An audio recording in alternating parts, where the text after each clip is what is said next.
Good afternoon everyone. Happy Sunday. So welcome to Anemola Resto Bar. So prepare na mi guys dire no.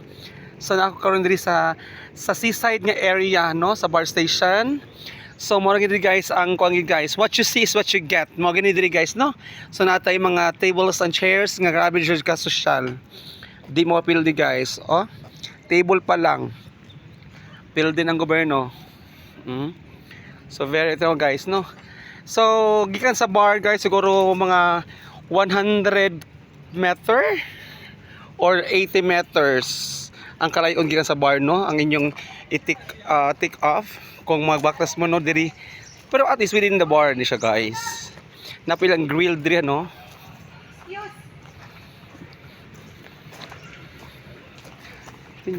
Oh.